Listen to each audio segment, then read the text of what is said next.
আমাদের হাতে থাকা ফিলিস্তিন ও ইসরায়েলের যুদ্ধের সর্বশেষ আপডেট জানিয়ে দিব আজকের ভিডিওতে। ইসরায়েলি বরবাদ গাজায় লেবাননে প্রাণহারি 48,000। বিস্তারিত থাকছে প্রতিবেদনায়। ফিলিস্তিনের অবরুদ্ধ ভূমন্ত গাজা ও লেবাননে ইসরায়েলি বাহিনীর বরবাদ হামলায় বরবাদ আছে দখলদার। দেশটির হামলায় সোমবার লেবাননে আরও 31 ফিলিস্তিনি নিহত হয়েছেন, আহত হয়েছেন আরও অনেকেই। এছাড়া গাজাতেও নতুন করে প্রাণহানির খবর এসেছে।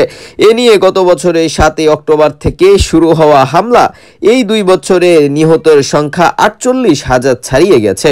খবর আল জাজিরা ভিত্তিক সাংবাদিক মাধ্যমের প্রতিবেদনায় বলা হয়েছে, সোমবার লেবানন জুড়ে ইসরায়েলি বাহিনীর হামলায় অত্যন্ত 31 জন নিহত হয়েছেন, আহত হয়েছেন অনেকেই। তাদের মধ্যে অনেকের অবস্থা গুরুতর।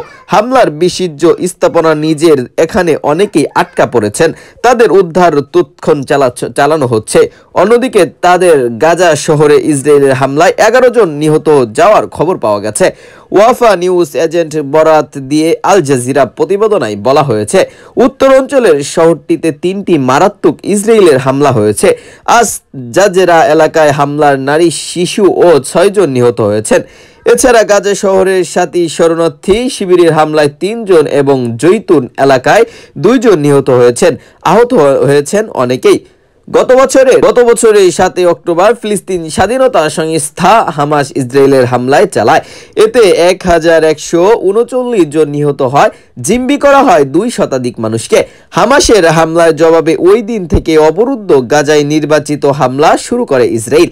23 লাখ বাসিন্দা এই উপক্রিয়া ইসরায়েলি বাহিনীর হামলায় 13.5 মাস ও বেশি সময়ে নিহতর সংখ্যা বেড়ে দাঁড়িয়েছে 44,235 জনে। আহতের সংখ্যা বেড়ে হয়েছে 1,04,666 জনে। গাজার পাশাপাশি লেবাননের ব্যাপক হামলা চালাচ্ছে ইসরায়েল। লেবাননের স্বাস্থ্য মন্ত্রণালয় বলেছেন, গত সোমবার পর্যন্ত লেবাননের হামলায় 3,788 জন নিহত হয়েছেন, তাদের অর্ধেক নারী ও শিশু। আহত হয়েছেন 15,699 জন।